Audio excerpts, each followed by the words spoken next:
Hello everybody and welcome to the Sovereign Village Project. I'm sitting by one of my favorite places. This is the local Duck River where I'm at, and it's actually the most biodiverse river in the whole US. It's got more fish species than all of Europe, so it's just a place I love to come down and recreate and relax. But you know me, I'm always trying to stack my functions, and so I can never quite relax. I always have to find something useful to be doing with my time. And so I want to talk about the many things you can find at your local waterway, whether that's a river, creek, pond, or lake, or ocean, which are really going to save you a lot of money and are very useful on your homestead. The first is the most obvious, fish. Depending, of course, on what kind of land you're on. Is it public? Is it private? What are the laws? How are those laws enforced? And what's responsible for that ecosystem? There's a tremendous amount of food you can harvest out of this water, as well as the wildlife on the banks.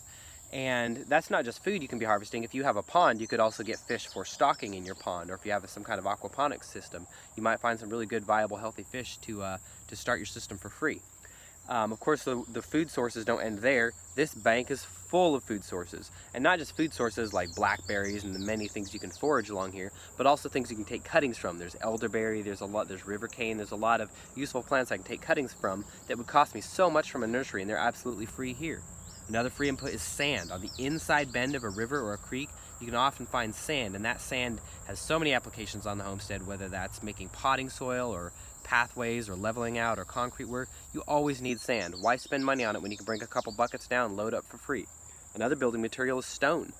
Building stone is expensive. If you're making a retaining wall, you can often find pretty flat, good stone by a river. Just make sure you harvest it responsibly. I actually would not take this stone because, as you can see, that's critical for erosion control. So really think about what you're doing when you are interfering with a system. We have free license to take from nature, but we need to be responsible about it.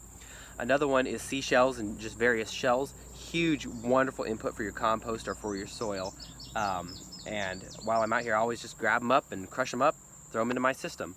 Another one is wood. There's so many different kinds of timber, ranging from, full timber to driftwood to firewood, walking sticks that get all stripped by the water and have cool patterns and designs.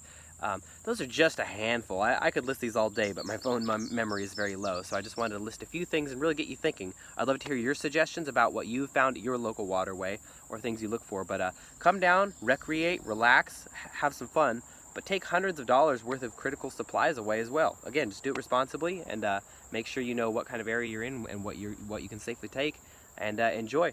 Everybody, in the meantime, stay safe, be well, and happy homesteading.